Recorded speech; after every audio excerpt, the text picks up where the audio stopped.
Hi guys, and welcome to episode number 9 of Anime Podcasters. I am back with Yuki. Yuki, how you doing? I am doing good. Hi. And this is the 9th episode. I am sure of it. I am 100% sure of this. And so today, on this 9th episode, we're going to start with some very exciting news. Yuki, you are officially the new co-host with me of Anime Podcasters. Are you stoked or what? Yup, I am stoked. It's pretty awesome. I mean, we did the last episode on Yu Yu Hakusho together, and I was like, at the end of it, we were talking like, maybe if you want to be the new co-host, come on down. And then like right after we stopped recording, she was like, yeah, I'll co-host. But yeah, are you doing well? Yeah, I've been doing good. Just kind of like really stressed because of like education and stuff.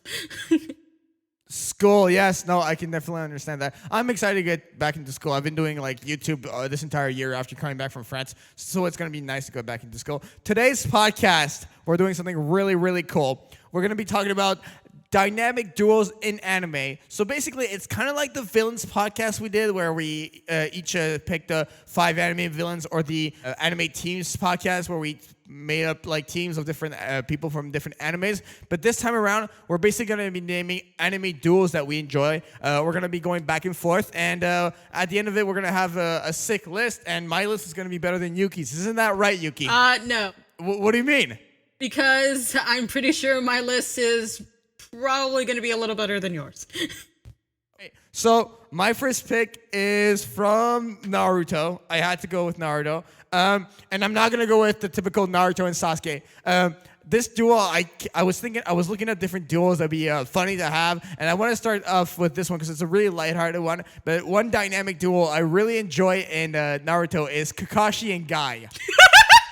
I had to put them on the list. Come on. How could I not, right? That's great. Okay, just explain why. Explain why. Yeah. I had to put Guy and Kakashi in there. Basically, like, they're both Jonin, and they both have their own squad of like, Guy has Neji, Tenten Lee, and Kakashi has Naruto, Sasuke, Sakura. But even before that, like, they've always been rivals, and they have these weirdest but funniest competitions ever, like a push-up competition, a battle competition, who can run faster from here to there, who can eat more of this, and like Kakashi's always got like one more win than Guy, and Guy's always challenging them, and so they're always going back and forth, and Guy's like so like dynamic and super energetic, and it rubs off on Kakashi, who's a very calm individual, way more calm than Guy, and like they kind of balance each other out in this really interesting way. I had to put those two in because they're just so funny together. They're such a funny pair, and also I think that together they kick a lot of butt for sure. Like they're like super strong ninjas. They're one of the strongest ninjas in the Leaf Village, and I just find that like the duo they have, the chemistry they have together is just incredible. I love Naruto because of those two. Oh my god. Who doesn't? Right. What do you think of my pick? It's good, but it can never compare to what I have next. Oh really? I don't know. I just really enjoy those two guys. And if you really think yours is gonna be better? Yeah. Okay. Did you have anything else you wanted to mention about Kakashi and Guy? Their interactions always make me laugh. Especially when they do rock, paper, scissors.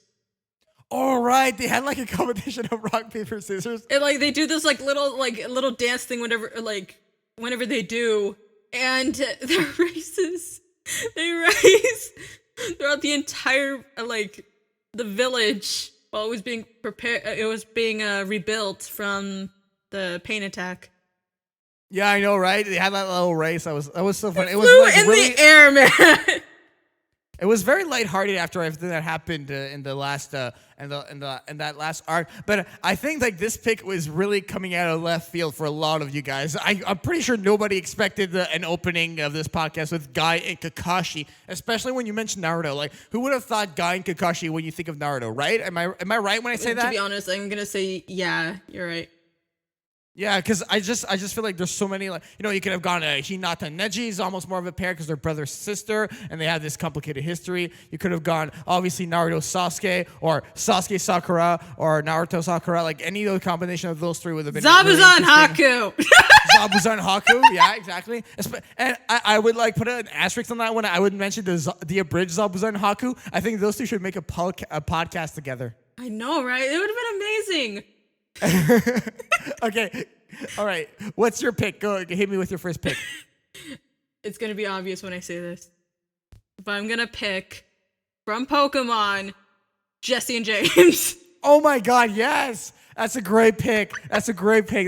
Oh my God, that is an amazing pick. Go ahead. Because how can I not? How can Right, I right, not? right. I mean, like those two. Like in the beginning, after watching a bit of the episode in the beginning, they had like this serious aura, but as the series goes on, I realized like how funny those two can be, especially with meows. It is just so hilarious how whenever those two have their little motto, like prepare for trouble, make it double. I know, right? It's like those two are the staples of like they're like the staple of like anime. I find like in a sense because they're so like they're the main villains of Pokemon in a sense. Like when you think bad guy in Pokemon, you obviously think Team Rocket, which is James and Jesse. Yep. I think what I love the most about Jesse and James is like whenever they lose it, Team Rocket blasted off again, and they always like blast away into I don't know which part of the Pokemon land they're going, but like it's just every time they get defeated and that little like segment shows up, I always loved that as a kid. Like Pokemon was such a big part of my childhood, and now they have Pokemon Go. Oh God, no. Oh, you're not a fan? Well, of that? the thing is that like I know like it's great, but. Okay, I'm gonna say this is that recently there was a bit of a tragedy that happened not too long ago in Washington. What happened? Someone was actually playing Pokemon Go as they drove, and it caused like a traffic accident. Oh, I heard about that. Yeah. So yeah, and that happened. And although I do like Pokemon Go, and there's even a Pokestop near where I live. Right. It's just a couple blocks away. No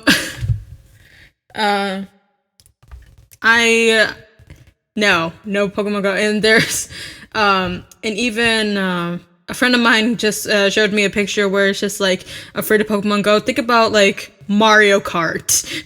Right. But anyways, yeah, let's continue on. Yeah, okay. So, my next pick, I had to put these guys in, and it's okay.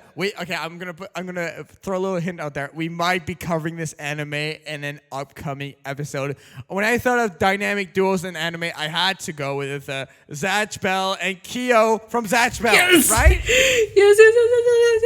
I mean, these guys are absolutely amazing. I watched Zatch Bell as a little kid, and I love it so much. Like, basically, the plot in Zatch Bell, what's going on is that Zatch Bell is a Mamoto, and Kyo becomes his, his human, I wouldn't say master, but his companion. And Kyo has this red book, and it's the book that if it gets destroyed, Zatch is gonna dies. Unfortunately, if the book gets destroyed, and throughout the series, they learn these different spells. And basically, Kyo, whenever a new spell is learned, like a part of the text in the book is gonna light up, and then they can use these different attacks against whoever they want. And there's 100 Mamotos on planet Earth, and the last one standing becomes the king of the Mamotos. And Zatch is a really happy-go-lucky kid, and I think his biggest quality that he has is really just how happy and how he's always in a good mood, kind of like myself. And I kind of related to Zatch a lot like that when I was a kid. And Kyo's a really smart and studious student, and he's always thinking of ways to be crafty in battle. And these two have such a good chemistry together. They work so well together. I think what I love the most is how close they have, and how they have I would say they have a brotherly relationship together. They consider themselves to be brothers, because when Kyo's not feeling well, Zatch doesn't feel well, I would say. And if Zatch's not feeling well, Kyo's not feeling well. So they really work well together, and I had to put these two in this list because, I mean, basically, the whole anime, they're both the main protagonists. They both work together as a team, and like that's what the anime is surrounding around, is this like friendship, this brotherhood that these two have created together. And it's just you can't not put them in. Exactly. What do you think? I mean, I know you loved like Zatch Bell, like myself. Like it was my what do you think? childhood. Right. I actually about Zatch Bell. I actually love how like their partnership develops. In the beginning, Zatch was just a Momoto that like literally crashed into Kyo's freaking window. I remember that. And Kyo was just like this little like although he was intelligent, he was kind of a bit of a brat. He was. Well, he was only 14. Yeah, but that's still enough. Like that's still old enough to call him a brat. No, he's a brat. Yeah, no, he was a brat. But like after like those two became like partners in a duo, I can tell like those two have like, as they both help each other, they begin to grow. And it's actually kind of heartfelt because like there was like one fight where like Kyo actually worries and fears that like that Zatch's book would get burnt, and like Zatch disappearing and he didn't, and it hurts. I mean, if the book is burnt, like the Momoto fades away, and that's a huge amount of pressure on Kyo that he carries so well, and it's a responsibility that I think at the beginning he doesn't kind of realize, but then like after the first few fights come in and the first few like I guess challenges come their way, they really unite together and work as a team. And I mean, I just love Zatch Bell so much. I even had the video game. You do? On PS2. Yeah, and I've been playing it like lately. I'm not even kidding. I love Zatch Bell. Why didn't you tell me? I don't know. I guess because I want to save it for the podcast, right? This is what happens. Like now that we podcast together, like our conversations outside of the podcast are going to be a little more boring because I want to save the good stuff for the podcast. How dare you? How dare I? I know I'm the worst. All right. All right, go. Your turn. I'm gonna push you out of the way. Yeah, go ahead. Okay. My other favorite duo, I'm gonna say freaking like Full Metal Alchemist, Edward Elric and Alphonse Elric. Okay, I never watched Full Metal Alchemist, so please describe this. Why are they such a good dynamic duo? Okay. This contains like some. Okay, basically this episode. I'm pretty sure that this episode will contain spoilers. Yeah, go ahead. Okay. Spoiler warning. So basically, those two are brothers that well, of course, as kids they lost their mother. They decided to use alchemy to bring back their deceased mother. However, it didn't go well. One of the brothers, who was Edward Elric, his right arm, they're gone from like doing the transmutation circle thing to bring back their mom. Both the right arm and the left leg, they're gone.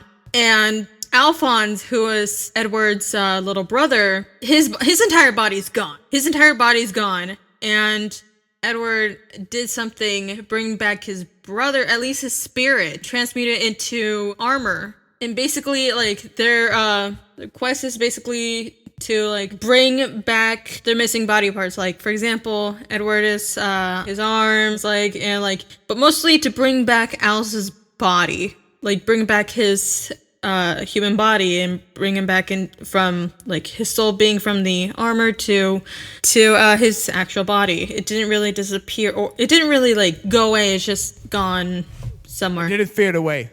Yeah, fade away. But those two, they have like a really strong bond, because there's a point in time where Al actually gives up. He actually at some point in Brotherhood, like which is the second season, no, not second season, second series of Full Metal Alchemist that comes from the manga, unlike the first season. And what he does, there's a point in time where like in the near end, what Edward does is he gives up his power of alchemy to bring back his brother. Really something, because all this time, like, the power of alchemy has been used, and he's willing to give up that power that actually caused a lot of stuff. He's willing to give that up and bring back his brother. Like, Wow. With their bodies, Al's body returned as well as Edward's arm and leg. That's why I think it's like a really special duo to me. They sound like a very like a unit, you know, like they're a package. Like you can't consider one without the other almost, because with that sacrifice and everything. I mean, no, that's a great pick. That's a great pick. I'm starting to see why you said that your list might be better than mine. I'm starting to see it. I don't think it's going to be the case, but I'm starting to understand why, Yanning. All right. So, you know how you were saying like your next pick was going to be like super obvious? I think mine's going to be the most obvious in all of anime. You know what? Like, oh my god, I think I know what you're talking about. Okay. Just pick like the most obvious duo you could think of when you think of anime, like, and it's probably gonna be my pick. Just go ahead. Just who would be like the most obvious duo in all of anime right now that you could think of off the top of your head? For you? Yeah.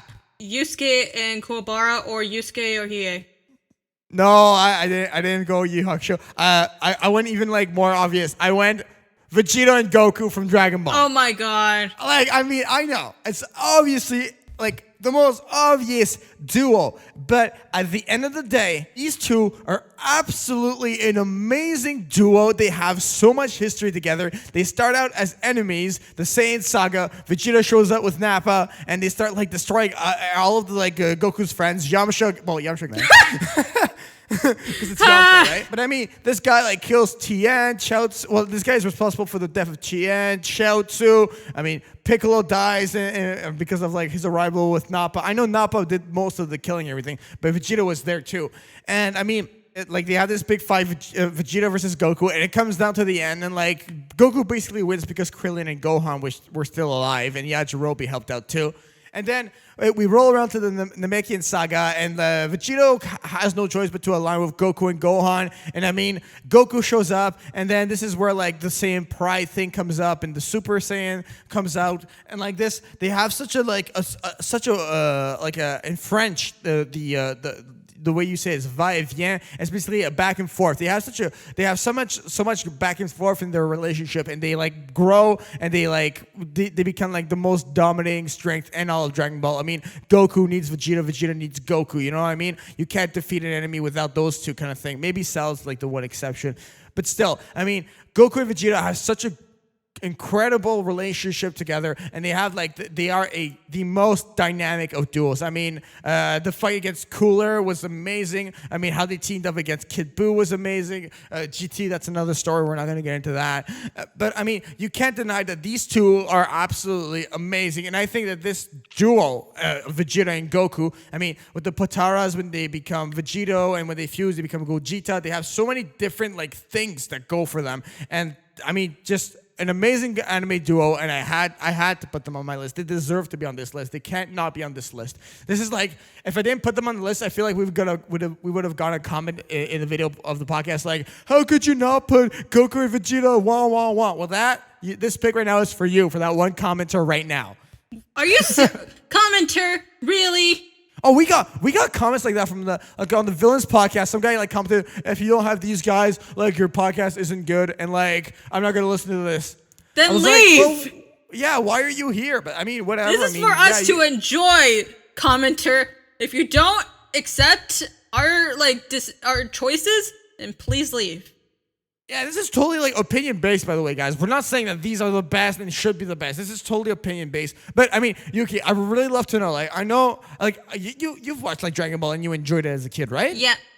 Yeah. So Goku and Vegeta, amazing pick or what? I love it. And what's funny is that like there, in freaking Resurrection F, Vegeta did say to like, even though that Frieza did give like Vegeta a chance to kill Goku, Vegeta declined and said that it's because of Goku that Vegeta wants to get stronger.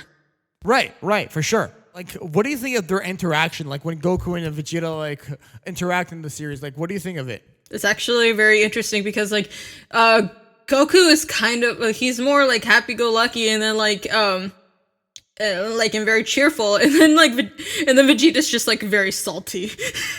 He really is. He's like very prideful and very salty. Oh my God, Alex, have you watched you watched TFS, right? Of course. Did you see that mustache song they made with Vegeta? I have that on my phone. In the past, like quick side note, like watch TFS and watch a Vegeta mustache. Like, I mean, I don't know, that came out in my head right now. And I just had to voice it, like hilarious parody. But yeah, no, I think that Goku and Vegeta, just to conclude on it, I mean, a great duo, had to be on the list. I mean, unless you have anything else to add, Yuki, go ahead with your next pick. Yes.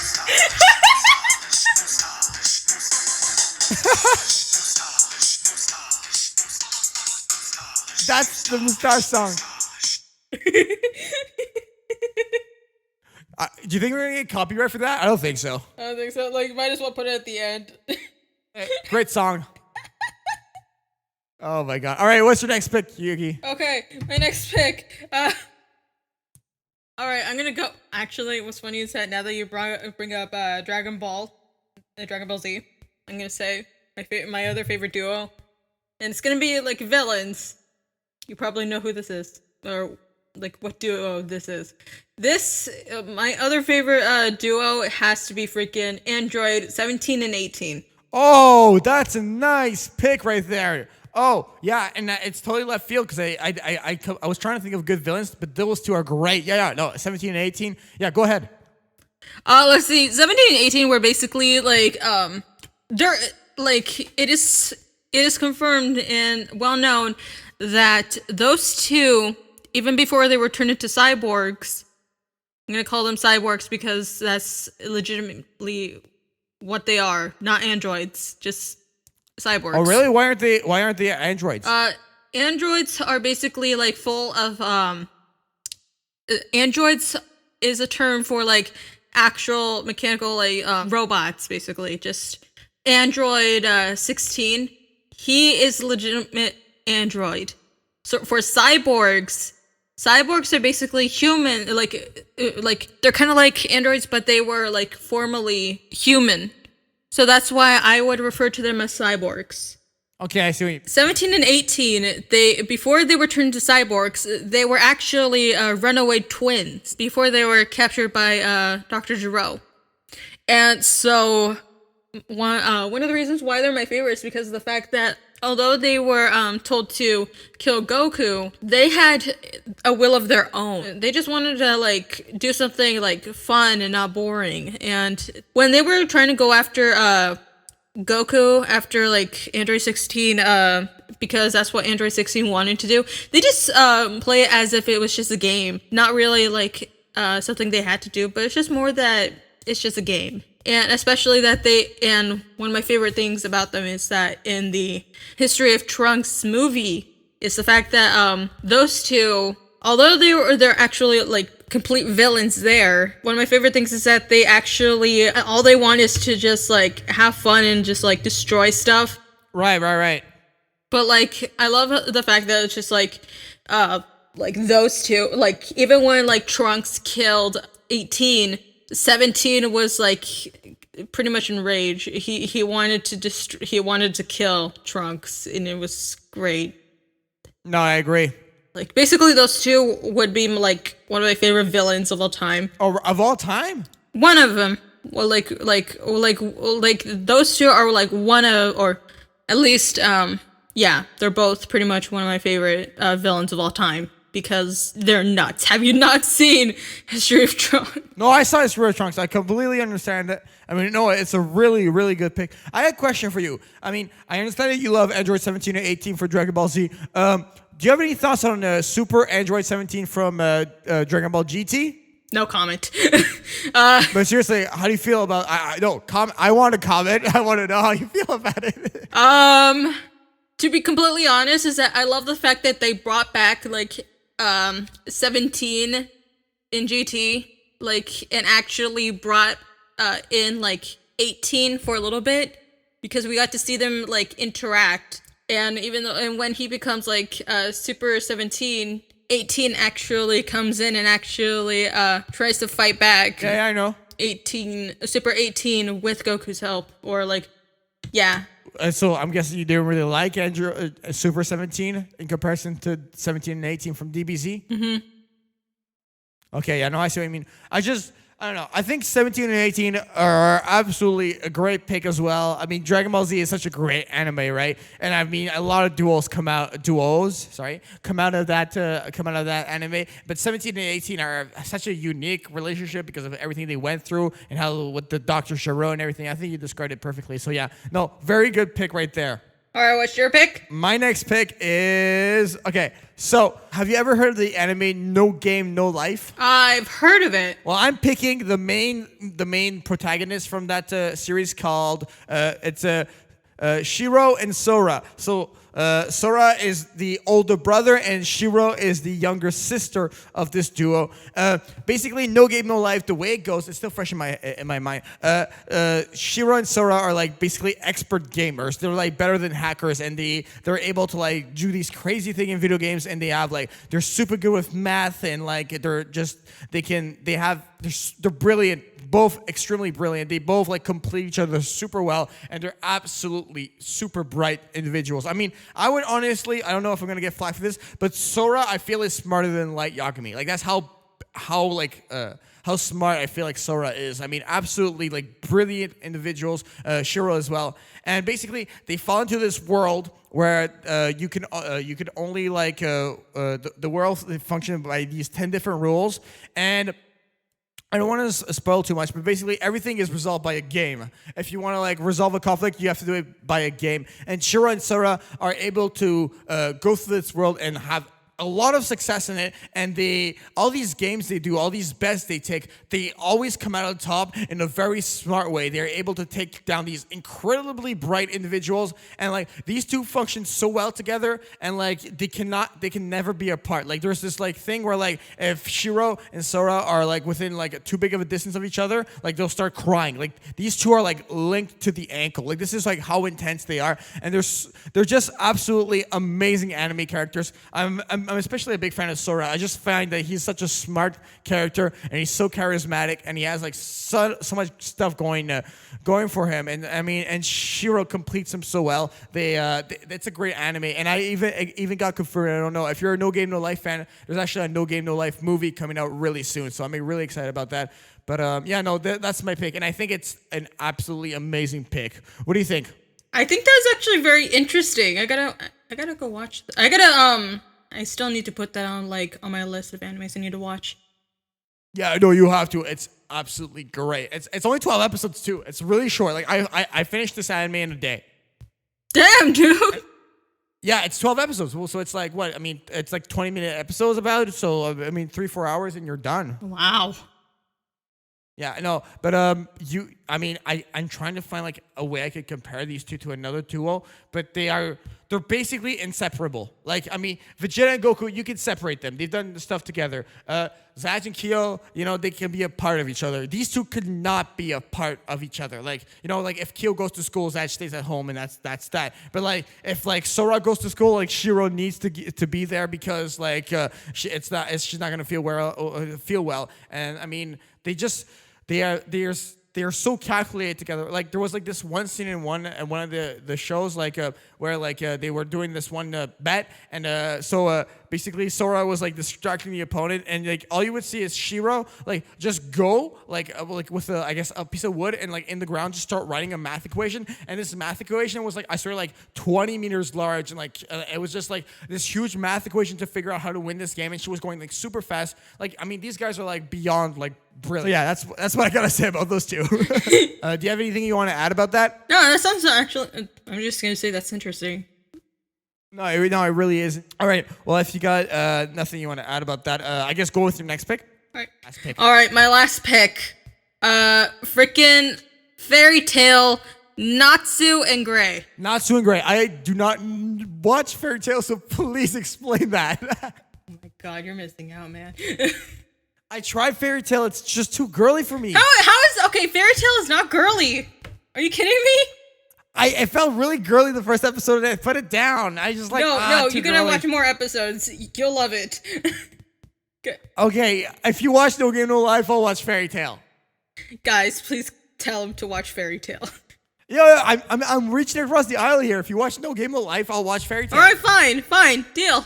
Okay, and who's your pick again? Natsu and Gray from Fairy Tail. So those two, oh my god, where do I even start? Okay, so those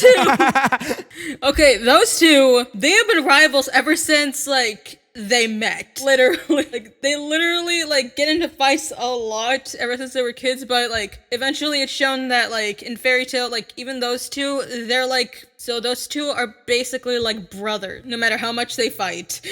But, like... Oh, really? Okay. But those two, like, Natsu has the power of fire... Gray has the power of ice. Those two can control magic. There's even, like, points where, like, they help out each other.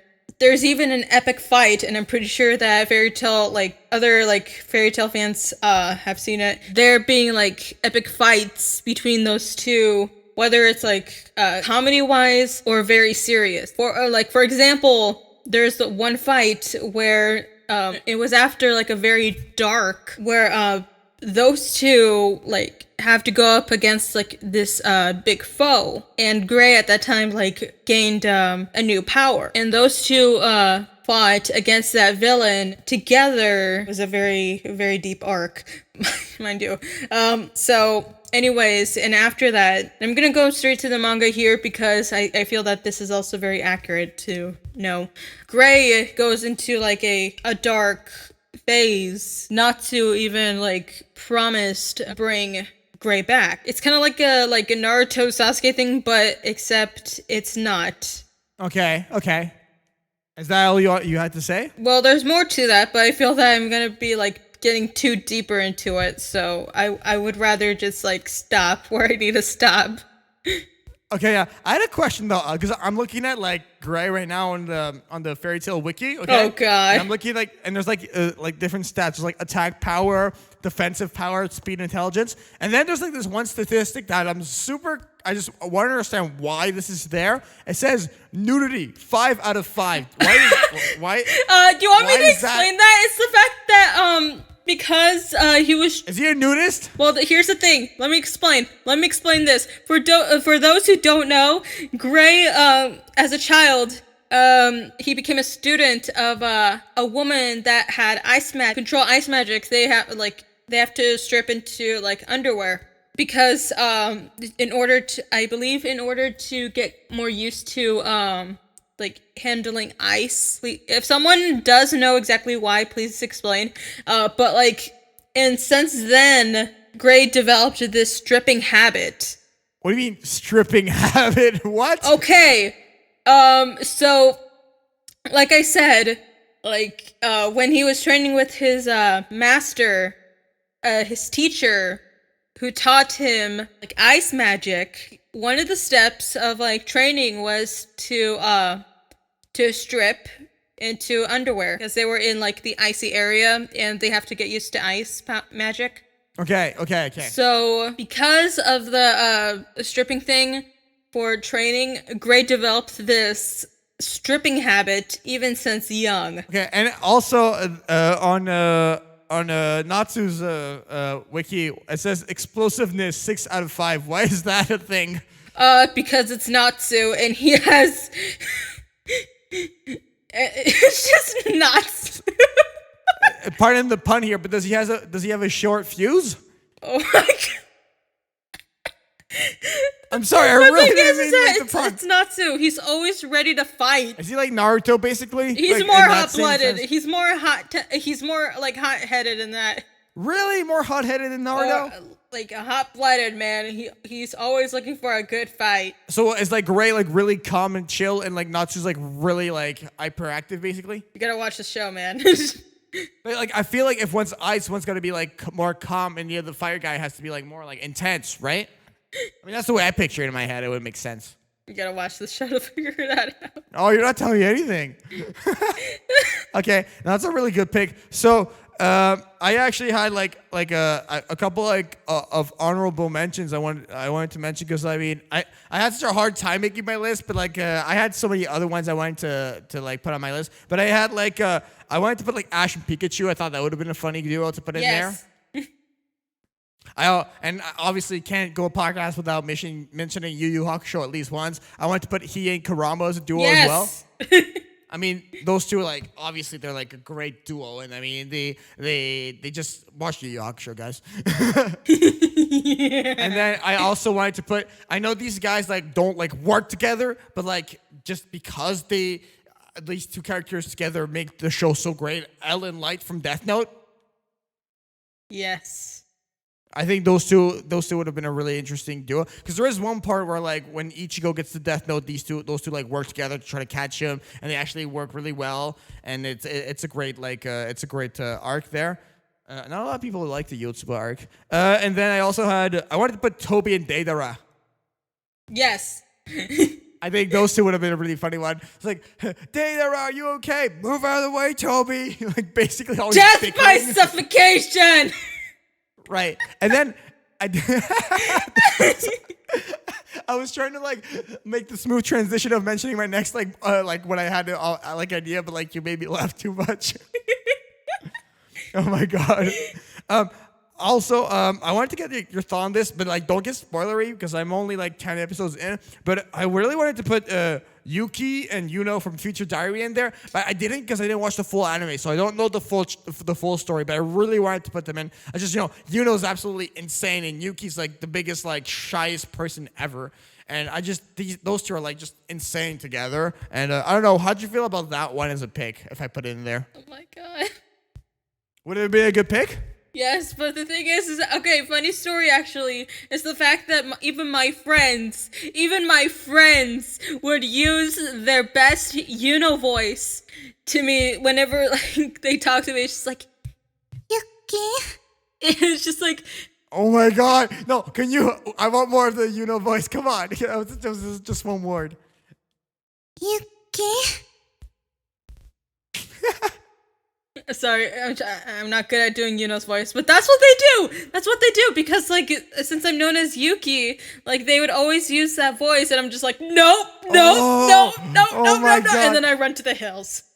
Why would you tell me that? Like, like I'm the one person who's gonna annoy you with that from now on. Oh my god! All right, so just to go over everything, my team is Vegeta, Vegeta and Goku, Zack and Kyo, Shiro and Sora, Kakashi and Guy, and then you had, correct me if I'm wrong, Jesse and James, Edward and Alphonse, 17 and 18, and Natsu and Gray. Mm-hmm. So guys, I don't know. I'm looking at these two lists, and I'm trying to think like which one is the better list. I'm like biased towards myself. You're gonna be biased towards yourself. So let's leave it to the commenters, guys. Whoever you think has the best list, just let us know in the comments. It'd be awesome to find out who had the best list. I think I have the best list. Yuki probably thinks she has the best list, but Excuse me. Let us know in the comments. Excuse you. Excuse you. Excuse you. Leave a comment, guys. See who has a better list. Yes. Also, I wanted to mention like this. I was looking at statistics from the last podcast, and did you know that the last Yu Yu Hakusho podcast got viewed in 10 different countries? What? Yeah. Like, okay. So we got the States, Canada, obviously, Brazil, Philippines, Mexico, Malaysia, the UK, Italy, Indonesia, and Saudi Arabia. Guys, why? I mean, I'm very excited. I'm very happy you guys are joining us from like all these different like places of the world. It's really cool to know that this podcast brings so many people from a different like country together. And I'm Yuki and I are very grateful for you guys who are tuning in and everything. I am grateful, but how do you guys deal with us?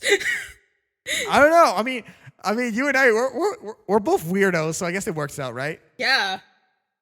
Exactly. All right, Yuki, if you have anything else you want to mention, do you want to plug anything? The floor is yours. I'd like to say that what Jaian was telling me earlier, or with our other dearest friends, and one of them being my boyfriend. Yes, Jinja. Shut up. Anyways, so you were telling us that you are a part of a project. Yes. Which is actually very cool. Yeah. Congratulations on that. Thank you. Okay, so basically, it's funny because I'm like, okay, Yuki, plug your stuff, and now like basically I'm going to be plugging my stuff. But what I wanted to mention is that I uploaded this on my channel a few months back, but I actually am part of this anime project where I'm doing sound design, mixing and editing, and a bunch of other stuff. I'm also mastering some of the audio. It's called the Grigory Anime, and go check it out on my channel. It's called Jezebel Scene, and there's another animation that we're working on stuff, and like you guys, there's a lot of cool stuff in the works for that. Go check out the Grigory Anime because I'm a part of an anime project, which is it's really awesome. It's really awesome, and I'm very grateful for it. But Yuki, please plug your stuff too. You can find me as like Miraculous X Melody, like on YouTube here. Yes. And I'm probably going to be working on something really soon.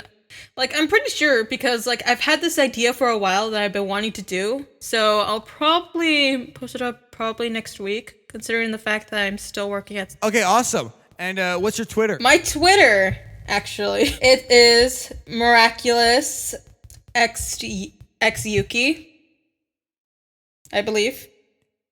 Okay, awesome. Yeah, I put the handles in front of the characters and on the podcast too. So go give Yuki a follow on Twitter. Go subscribe to our YouTube channel. All of that stuff will be in the description. And on my end, really quickly, I have a bunch of new stuff I'm working on my channel. So go just check out the JaianMusic channel and follow me on Twitter at JaianMusic. I think that's gonna do it. Anything else you want to mention? I guess do you want to let the people know what the next podcast is, or like tease it a little bit? Should we? I will tease it a little bit. Go ahead. We were talking about it during this podcast. Yes, we're going to be covering one of the animes that were mentioned in this podcast. Yeah, that's a great way to tease it. And we're going to have a special guest on that's never been on before either. And we're really excited about this person joining us. It's going to be really awesome. It's going to be super awesome. This person has been telling me that they really want to join the podcast, and they've been listening to the episodes, so we're really excited to have this person on board. And it might be someone else from DDS. That's all I'm going to say.